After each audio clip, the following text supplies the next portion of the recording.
Hello, friends. Well, I'm in the shop and a little update on the Jeep, the CJ7 project. The discoveries keep happening.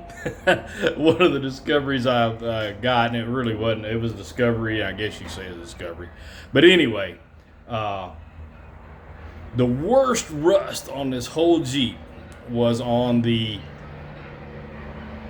fuel tank skid plate.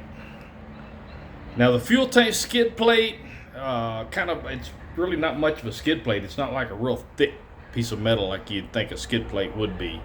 But it is also what the fuel tank mounts in. Now in 1983 there were two options for a fuel tank. There was a 15-gallon metal tank and a 20-gallon plastic tank. The 20-gallon plastic tank was the upgrade. Now, whoever bought this Jeep back in '83 legitimately checked off almost all the upgrades you could get. So they got the upgraded tank. The upgraded skid plate, or let me go back. The standard skid plate and slash fuel tank mounting mechanism bracket, we'll say bracket, for the metal tank. If you look to go buy one now, reproduction one, they're about $115. Not undue, that's not ludicrous.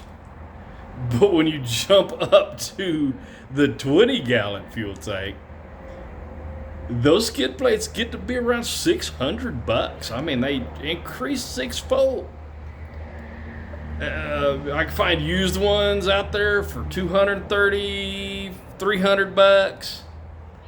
And being I don't know exactly what I want to do with this, here's what I'm doing.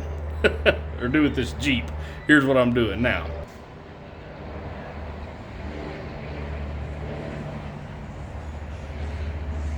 I got some scrap metal from a location. It used to be an air conditioner.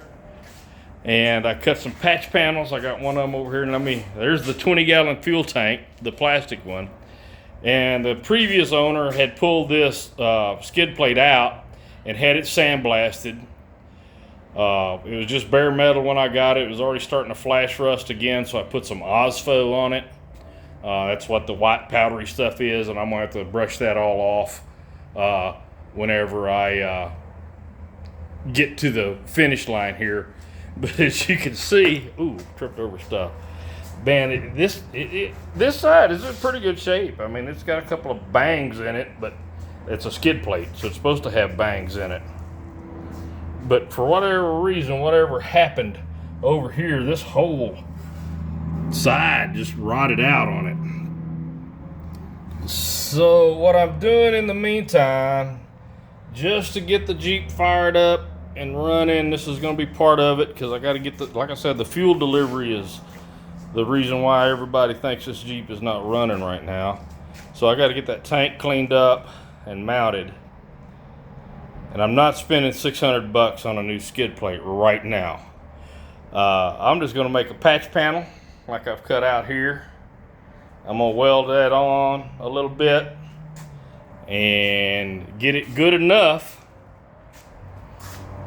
There's my patch panel, my tools, my scrap.